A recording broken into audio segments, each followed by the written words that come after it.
All right, this afternoon we will be looking at airway management. And just like patient assessment, it is a module. So it's a chapter, but the chapter is a module. So you'll have an exam for this module. Just like patient assessment, it's an extremely important chapter, right? You must be proficient at airway management as a EMS provider. The chapter focuses on the anatomy and physiology of the airway. Then it goes into the problems that can arise as it relates to upper airway issues and lower airway issues, and then ways or equipments that we may need in order to fix these issues, right? That's the approach to the chapter. You need to pay close attention to this chapter, spend as much time as possible to learn the material, review the skills often, right? And put them into practice.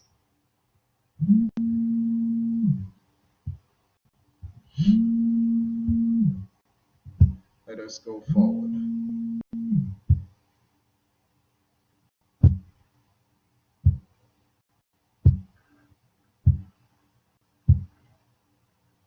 Introduction. The primary component of caring for patients is ensuring that they can breathe adequately, right? Regardless of whatever the issue patient has, if they don't have an airway, nothing else matters, right? You have to be able to manage the airway effectively. When the ability to breathe is disrupted, oxygen delivery to tissues and cells is compromised.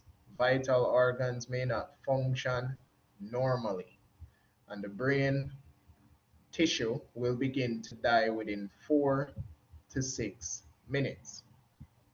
And once a patient starts to lose brain cells, they don't recover, right? So brain cells don't regenerate. Hopefully, in the future, they'll find a way to fix that. Oxygen reaches body tissues and cells through breathing and circulation. During inhalation, oxygen moves from the atmosphere into the lungs, right? And when we inhale, it is negative pressure that is created. So it means that the the space, the thoracic space increase in volume, creating a decrease in pressure. That's negative pressure. So we actually pull air into the lungs when we breathe in. And when we breathe out, the thoracic space decreases in size or volume, and that causes an increase in intrathoracic pressure. So we push air out of the lungs when we exhale. Oxygen enriched blood is pumped through the body by the heart. So the heart and the respiratory system work very closely together. So if one of them is affected, the other will be affected. You must be able to locate the parts of the respiratory system and understand how the system works. So before we can get into any problems and how we fix these problems, we need to know the anatomy and physiology of the upper and lower airway. And based on the exam results, I think persons should know this at this point, right? And you can zoom in on your side on the diagram, right? The nasopharynx, that's the posterior portion of the nose. The nasal passage is the mid region, and the nose is the anterior portion, right? The oropharynx is the posterior portion of the mouth. The oral passage is the mid region, the mouth is the anterior portion. The epiglottis is above the vocal cords and is a structure that is there to prevent anything other than air entering the lungs. And then you have the larynx, right, which is the division between the upper and lower airway. Anything above the larynx is upper airway, anything below is lower airway. And the function of the upper airway is to warm, filter, and humidify the air that we breathe in. That's the function. And that function is better carried out when we breathe through the nose than the mouth. The lower airway structures, you have the trachea. The first cartilage that you come across in the neck would be the thyroid cartilage. Just below that, you have the cricothyroid membrane. Just below the membrane, you have the cricoid cartilage, which is the first cartilage in the trachea to form a complete ring. Right? The trachea becomes the bronchus, which divides into right and left bronchi. The bronchi becomes bronchioles, and at the end of the bronchioles, you have the alveolar or ear sacs. You have the lung or lungs. The right lung has three lobes, left lung has two lobes because most of the heart is on the left side. Each lung is lined by a membrane, and this is the pleural. And this membrane has an inner lining and an outer lining. The inner lining directly attaches to the lung tissue. The outer lining attached to the cavity or space. So you have the visceral pleura, which is directly attached to the lung tissue, and the parietal pleura, which is attached to the thoracic cavity, right? And then you have the ribs, and between the ribs you have the intercostal muscles, right? And then you have the diaphragm, which is a very important skeletal muscle. It's very important to the process of ventilation. We rely heavily on the diaphragm for ventilation. The diaphragm is controlled by the phrenic nerve, and that originates between C3 and C5. So that's cervical vertebrae number 3 and 5. And the saying in EMS is between C3 and C5 keeps the diaphragm alive. The intercostal nerves control the intercostal muscles, and that would be below C5 where they originate. The function of the lower airway is divided into three processes: ventilation, oxygenation, and respiration. Right? And all of this is revision. This is things that you should know at this point. The respiratory system consists of all the structures that make up the airway and help us to breathe or ventilate. The airway is divided into upper and lower airways. The structures that help us to breathe: diaphragm, very important structure. Chest wall muscles, accessory muscles of breathing, nerves from the brain and spinal cord to those muscles. Upper airway consists of the nose, mouth, jaw, oral cavity, pharynx, which is collectively the nasopharynx, oropharynx, and laryngopharynx. That's what we call the pharynx. The larynx is the division between upper and lower airway. The upper airway's main function is to warm, filter, and humidify air as it enters the body.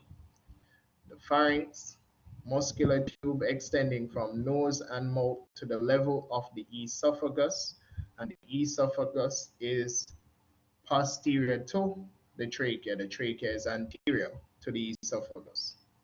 Composed from top to bottom of the nasopharynx, oropharynx, and laryngopharynx. Nasopharynx filters out dust and small particles, warms and humidifies air as it enters the body. Oropharynx is a posterior portion of the oral cavity, entrance from the respiratory and digestive system. The epiglottis is the superior, the epiglottis is superior to the larynx.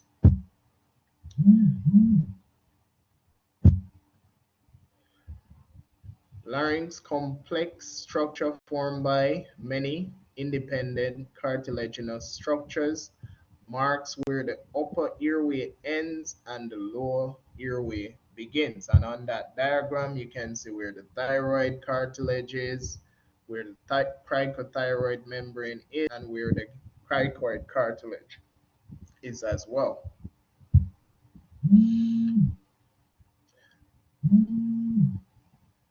Thyroid cartilage forms a V shape anteriorly.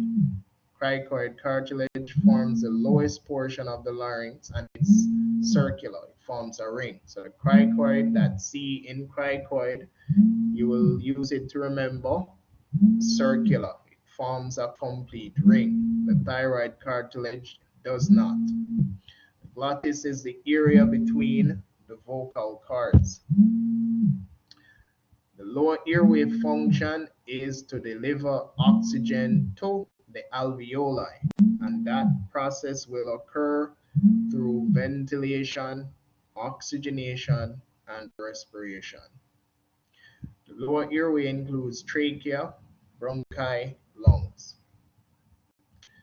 Trachea is a conduit for air entry into the lungs. It divides at the carina, so that splits into right and left bronchi. The bronchi are supported by cartilage. Bronchi distribute oxygen to the lungs.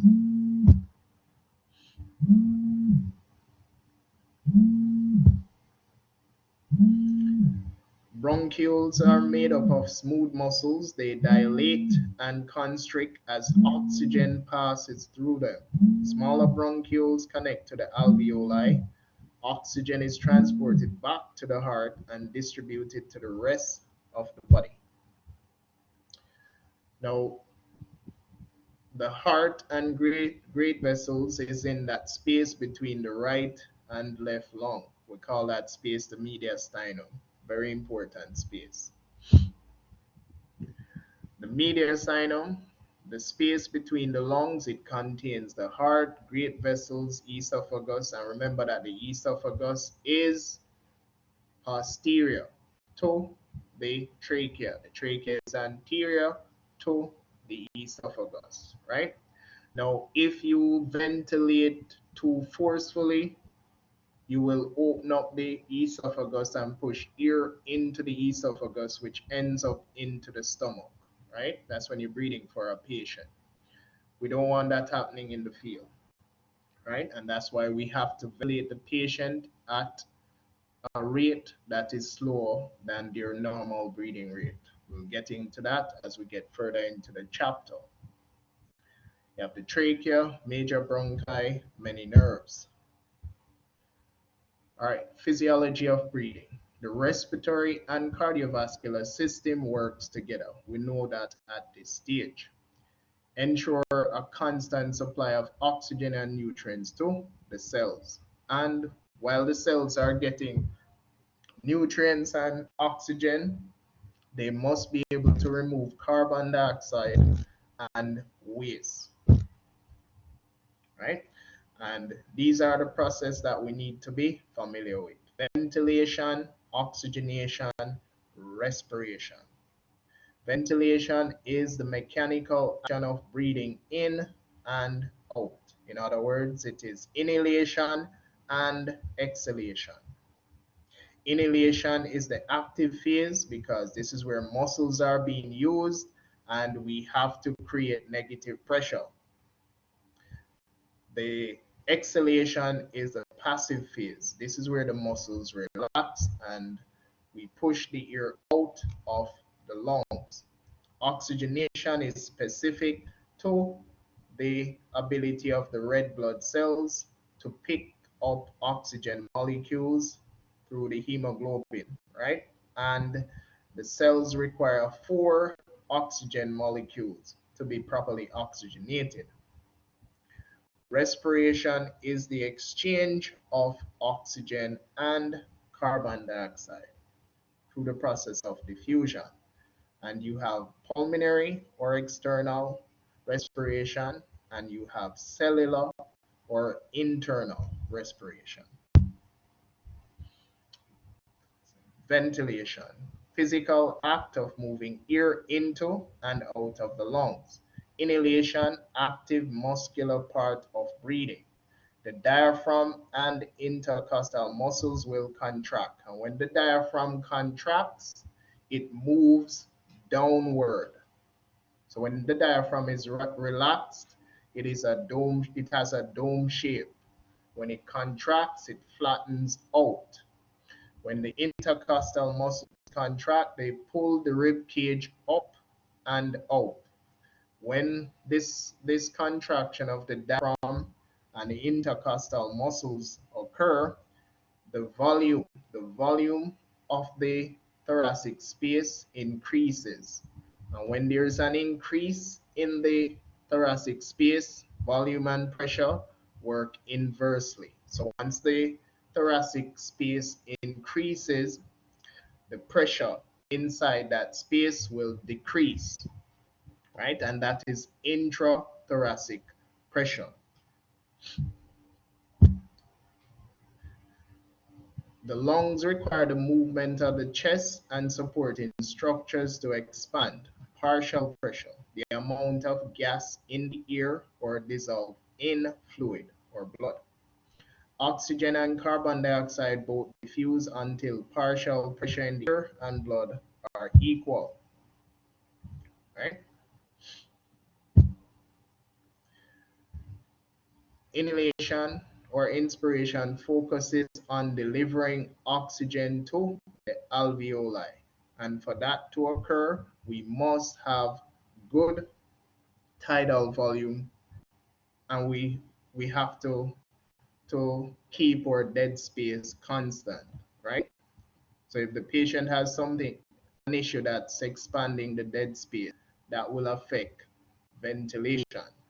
Miss Jackson, what is tidal volume?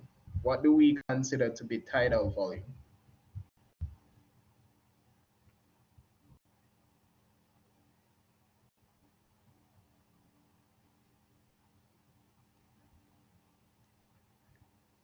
Miss Jackson.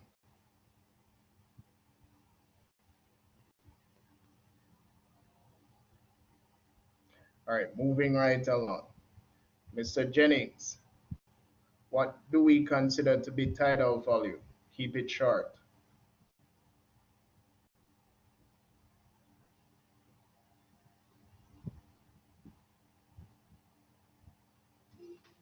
Uh, Sorry, sir. Just in the process of cooking as well.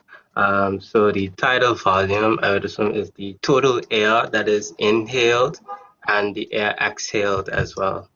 So that would be the tidal volume, sir. Okay, excellent, excellent. Miss Nesbet, what is referred to as dead space?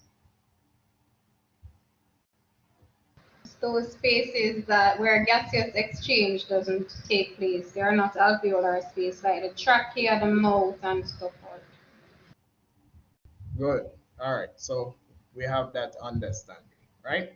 And then dead space is constant. Once we are ventilating properly, dead space will be constant. If a patient starts to have issues with their ventilation, the dead space will expand. Once the dead space start to expand, it means that sufficient oxygen will not reach the alveoli. And that is the reason why we have to breathe for a patient when they have poor chest rise. If the patient has poor chest rise, the dead space is expanding. Yes, Miss Nesbitt. Sir, could you clarify that about when a patient has decreased ventilation? Like what? What would create the dead space? Just give an example. All right. So you understand that tidal volume is the amount of air that we breathe in and out, right? That's tidal volume.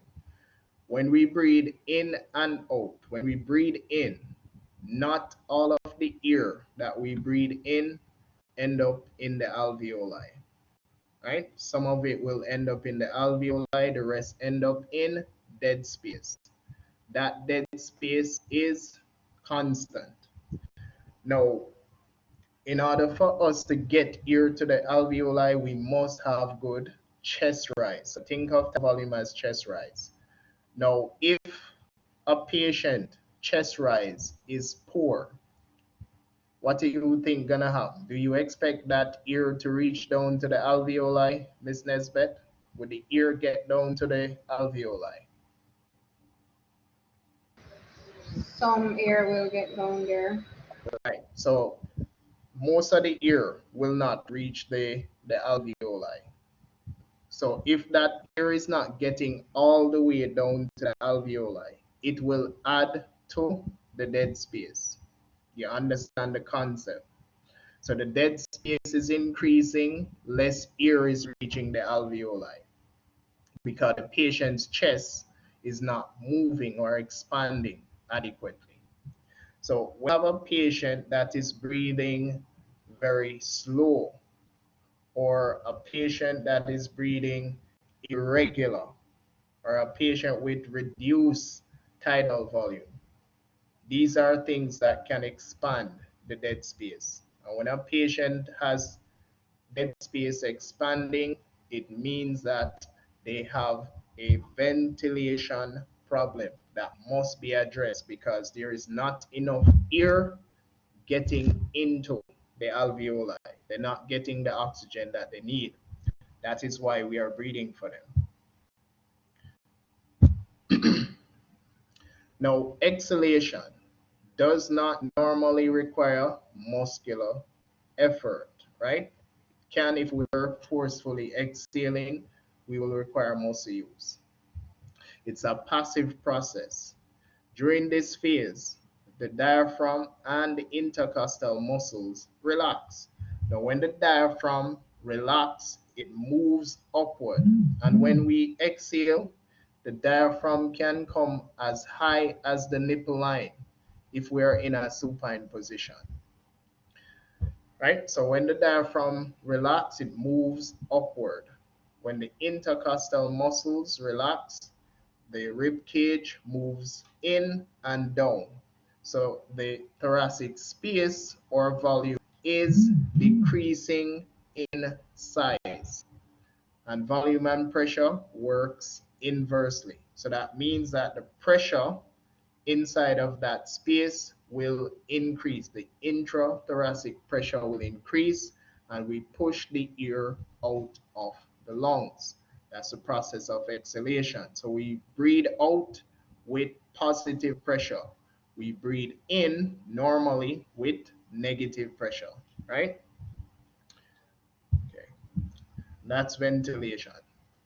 So air can enter and leave the lungs only if it travels through the trachea. Regulate. Jennings, mute your mic. Jennings, mute your Yeah. mic.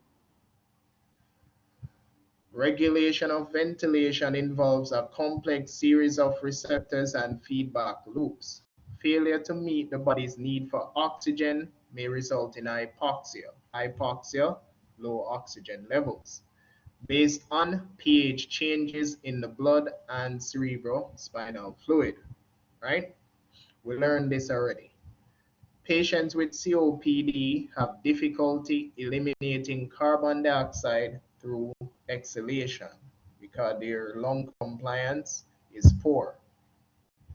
Now, oxygenation, the process of loading oxygen molecules onto hemoglobin molecules in the bloodstream, required for internal respiration to take place, does not guarantee that internal respiration is taking place. Ventilation without oxygenation can occur where oxygen levels have been depleted. Example, mines or confined spaces. Respiration, this is the actual exchange of gas now. So we're talking about the actual exchange of oxygen and carbon dioxide in the alveoli and tissues of the body. Cells take energy from nutrients through metabolism. Aerobic metabolism means oxygen is involved, a lot of energy is produced. Anaerobic metabolism, not enough oxygen involved, less energy production. External respiration or pulmonary respiration brings fresh air into the respiratory system, exchanges oxygen and carbon dioxide between the alveoli and blood in the capillaries. Internal respiration, exchange of oxygen and carbon dioxide between systemic circulatory system and the cells. Now, eventually, all cells will die if deprived of oxygen, and they go through a phase, right? So when there is not enough blood with oxygen supplying the cell, we start to get ischemia, right? And ischemia can cause pain. Patient can start to complain of pain if that's the case. So you get the ischemia first, right? If ischemia is not corrected with blood flow and appropriate oxygenation, it will lead to infarction. Infarction means death, right? So the cell will die if the ischemia is not corrected. If the dead cell or infarct cell remain and nothing is done about it, it can lead to necrosis. So you have ischemia, infarction, necrosis. Necrosis is when it starts to rot, right? Now this diagram is very important. So 0 to 1 minute without um, oxygen will cause cardiac irritability. That's for the heart. 0 to 4 minutes, brain damage not likely. But after 4 to 6 minutes, brain damage is possible. Remember, once we start to lose brain cells, they will not regenerate. We are not at that point yet in time.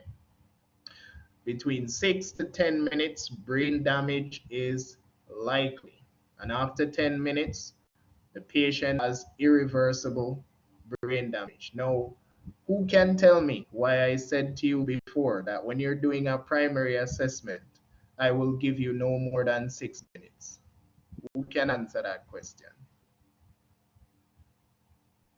Why is it that I am saying to you you have no more than 6 minutes when you're doing your primary assessment? Go ahead, Mr. Jennings.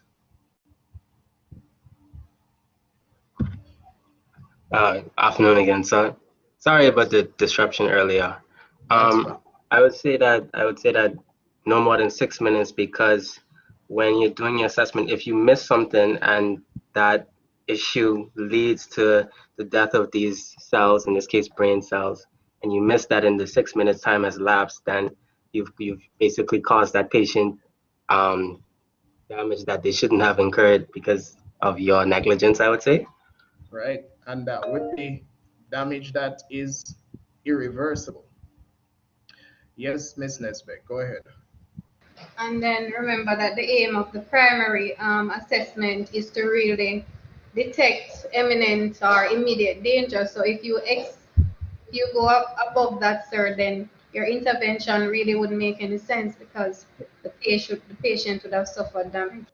You are correct, right? So don't get mad when I pressure you, right? So when you guys come in for skills, do not get mad when I start to pressure you to be able to do it within 6 minutes. Uh, all right, now the pathophysiology of respirations, factors in the nervous system, chemoreceptors, chemical receptors, right? Monitor the levels of oxygen, carbon dioxide, hydrogen ions, and pH of the cerebrospinal fluid. And they provide a feedback to the respiratory centers in the brain. You have the ventilation perfusion ratio and mismatch. Air and blood flow must be directed to the same place at the same time. Ventilation and perfusion must be matched, right? So we can't have oxygen reaching the lungs and there is no blood to pick up that oxygen, right? Blood is going to return to the left portion of the heart and it's not properly oxygenated. Gas exchange. So if there's a ventilation perfusion mismatch, gas exchange does not take place. There's lack of O2 in the blood. The CO2 is recirculated within the bloodstream, and that is not good for the pH because it's going to combine with water to form carbonic acid, and that will lead to a pH that is acidic. And the patient will develop severe hypoxemia, which is low oxygen levels in the blood. I think that was an exam question. I'm almost certain it was. Now, factors affecting pulmonary ventilation. Maintaining a patent airway is critical, right? You have to be able to keep that airway open. Now, intrinsic factors that can affect that. If the patient has an infection, that can affect the ear passage, right? They have pneumonia that can cause pus and mucus to build up in the ear passage that can interfere with ear exchange. They have an allergic reaction. The airway can become very constricted and swollen. That can interfere with ear exchange as well. Unresponsiveness. Once you have a patient that is unresponsive, the first thing that you think about obstructing the ear passage will be the tongue, right? So that's intrinsic factors. Then you have extrinsic factors, trauma, right? So the patient has multiple trauma to, can be to the neck, it can be to the chest, it can be to the face, it can be a head injury that affects the brain stem. This can affect the patient's ability to, to ventilate effectively. Foreign body airway obstruction, blood, teeth, small toys that kids put in their mouth that can obstruct the airway. Now, factors that can affect respiration, which is the exchange of oxygen or the exchange of gases. External factors, changes in the atmospheric pressure or the partial pressure of O2, the amount of O2 that is available. Internal factors, pneumonia, pulmonary edema, COPD, emphysema. So any condition that causes mucus or pus or fluid to build up in the alveoli will affect respiration. Now, circulatory compromise, right? If something is wrong with the respiratory system and we do not fix it, we can have a circulatory issue. But the patient can have a primary problem that affects the circulatory system and that leads to a, a breathing issue, right? They can have a pulmonary embolism. A pulmonary embolism is a clot that travels, right? So that's a clot that traveled through the venous system and end up in the pulmonary artery. So the pulmonary artery is blocked. That's what we call a pulmonary embolism. And if it's blocked, the patient will present with breathing problems. Patient can have a simple or tension pneumothorax. And for now, Just understand that pneumothorax is air accumulating in the pleural space. I'm not going to go into the physiology of that right now. An open pneumothorax is air also collecting in the pleural space, but the patient has an open wound to the chest. Hemothorax is blood collecting in the pleural space. And hemopneumothorax is both air and blood. All of these conditions we will go into more when we cover trauma. But these are circulatory issues that can cause breathing problems. Now, blood loss can lead to breathing issues, anemia, hypovolemic shock, vasodilatory shock, right? Don't worry too much about these conditions. Our next session will cover shock, and we will definitely be going into some of these conditions at that point. All right, so that's the structure of the airway. We have looked at the structure, we have looked at the physiology, we have looked at the pathophysiology. Now we will look at the assessment. So the last class we covered patient assessment. See it pop up in airway chapter. You're going to see it in every single chapter going forward. So the patient assessment now, recognizing adequate breathing. So the patient, when we're assessing a patient's breathing for adequacy, we will look at the rate that the patient is breathing, whether it is regular, right? So we're looking at rate, rhythm, quality, and depth. Rate, rhythm, quality, and depth. Miss Jackson, how do we ascertain the breathing rate of an adult?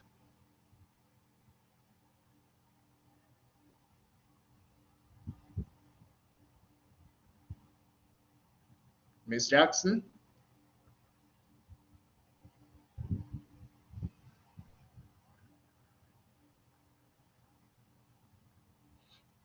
Miss Johnson, how do we ascertain the breathing rate of an adult? We look at the chest rise and fall, and we count 30 seconds and then multiply it by 2. Do you count the rise and fall as one or separate? Count it as 1. Okay. And what if the patient is breathing irregular?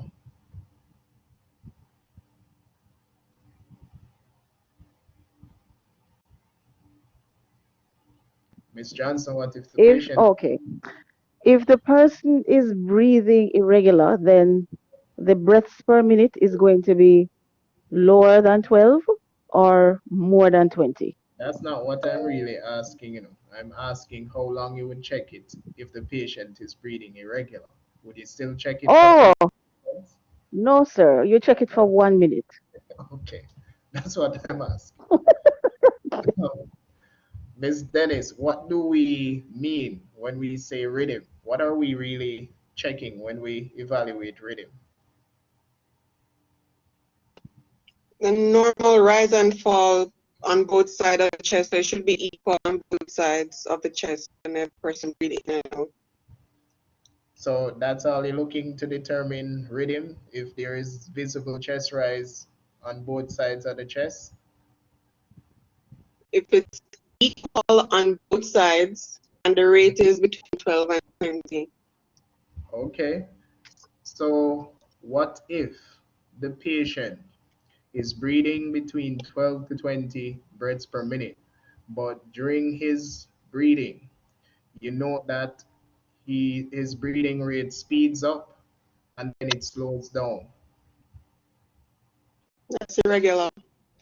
So what else we look at when we checking rhythm? It should be a constant rise and fall. Right, consistency. Consistency. All right. Now, Miss Nesbet, what do we mean by quality? Quality of breathing. What are we looking at to determine quality? You with me, Miss Nesbeth? I am with you, but I don't know the answer to that question. Give it a try. No harm in trying. Um, could it be that the amount of air that passes into and out of the lungs is sufficient to like meet the requirements of the body or something? That would be depth. So once you start to talk about tidal volume, sorry, once you start to mention the amount of air moving in and out, we're talking about depth. So that's really chest rise you're looking at. Rowan, quality. What are we looking at with quality?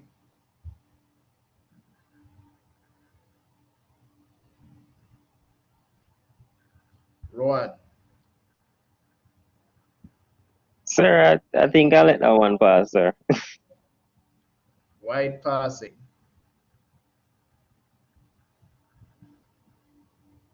Um, all right. So let me give it a try then.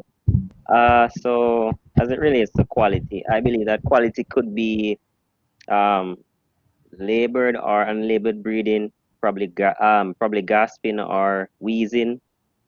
So if you have none of those things, then I believe that the patient would have a good quality breathing. Because if there's a sign of wheezing, then it would say that okay, then there is something wrong with the patient breathing. If the patient is gasping or has a labored breathing, then there will be something wrong there. So the quality of breathing, once you have no form of obstruction with the breathing, then that will be good quality breathing. Okay, you are not wrong. So quality speaks to the use of muscles, whether or not you can see the patient using muscles, that's quality. Whether or not the patient has to be in a specific position to breathe, that's also quality. Whether or not you're hearing abnormal sounds, that's also quality, right? And depth is whether or not you can see visible chest rise bilaterally. So when you think about depth, you're thinking about chest rise and tidal volume. Now, this is very important because when you start to do your skills and I ask you, so you said to me, okay, sir, I'm going to assess my patient. I'm going to evaluate my patient. I'm going to assess my patient. If I see you assessing the breathing, I will ask you, what are you assessing? What are you assessing in this patient? And your response will be, if you SWAT it, sir, I will be assessing rate, rhythm, quality, and depth. That's what you're going to tell me if you SWAT the information. And then I will ask you, okay, what do you mean by rate? What do you mean by rhythm? What do you mean by quality? What do you mean by depth? If you cannot explain it to me, you can't pass, right? So you need to understand what it means. Don't just swat the words, right? Understand what it is that you're actually doing, right? So recognizing adequate breathing. For an adult, it should be between 12 to 20 breaths per minute, right? For the younger population, it's going to be faster. Regular pattern of inhalation and exhalation. Bilateral, clear, and equal lung sounds. Regular, equal chest rise and fall. Adequate depth, right? Once you know what is normal, anything outside of that would be abnormal. Now, recognizing abnormal breathing, fewer than 12 breaths per minute, more than 20 breaths per minute. And I mentioned to you in the previous class, don't get too caught up on rates, right? Because a patient can have a normal breathing rate and they're having a ventilation issue. You have to look at the entire patient. Look at the patient's level of consciousness, work of breathing, skin color. You have to consider the presentation. Don't assume that the rate is telling you everything that you need to know about the patient. Else you're going to end up treating a breathing rate and not treating a patient. Irregular rhythm. Yes, sir. Ron, go ahead. Yes, sir. As you talk about that, just wanted to make a point that you mentioned something very important a while ago, because the rate, when the rate is being given, it can actually throw you off because you looking at the rate, you just say, okay, then everything is fine, and then you don't overlook the other problems that might be there. So I believe that's something that myself really need to look into as it relates to applying the skills whenever I'm actually in the field. Okay, good. Right? So let that become second nature to you going forward. Right? We don't treat a part of the patient, we treat the entire patient. Now, diminished, absent, or noisy auscultated breath sounds. That's not good, right? If you don't hear any breath sounds, you need to be worried. You should be very worried. Reduced flow of expired air at the nose and mouth. Unequal or inadequate chest expansion. That's a ventilation problem. Increased effort of breathing. Shallow breathing, ventilation problem again. Skin that is pale, cyanotic, cool, or moist. Skin pulling in around the ribs or above the clavicles during inspiration. That is what we call labored breathing. Patient is working hard to breathe at that point, right? Patient may appear to be breathing after the heart has stopped. That's called agonal gasp. Agonal gasp is not considered breathing. So if you have a patient with agonal gasp, you treat it as if the patient is not breathing. Then you have Cheyne-Stokes respiration, or which is commonly seen with stroke or head injury.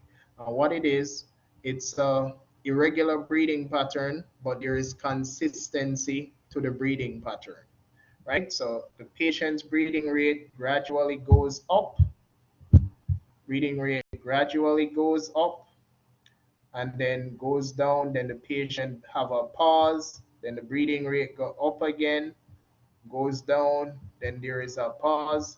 So it's irregular, but there is consistency to the irregularity.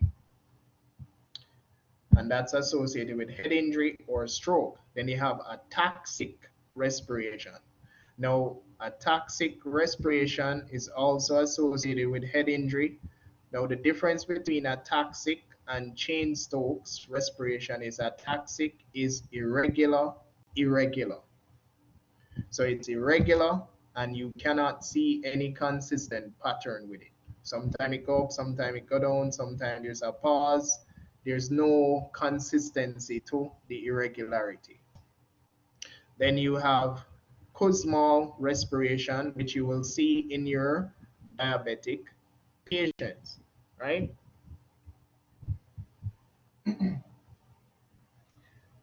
Right? And this is rapid, deep breathing with unusual odor on the breath, right? It doesn't smell bad, right? For me, the first time I smelled it, it smelled like nail polish. That's what it smelled like to me. Everybody describe it differently, but you will see it in your diabetic patient, right? And this is a patient who has now started to break down fat in the body for sugar. We're not going too in depth with it now. When we cover diabetic emergency, I'll go into it further. But the patient is in a metabolic acidotic state, and the body has to do rapid deep breathing to break up that acidosis into CO2 and water. That's how the body is going to compensate for that. Patients with inadequate breathing need to be treated immediately, right? Do not delay their treatment. And at this point, we will pause until 5, right? So take a break. We will resume at 5. Things are getting interesting. Get your popcorn, get your soda, come back. 5 o'clock. We will continue.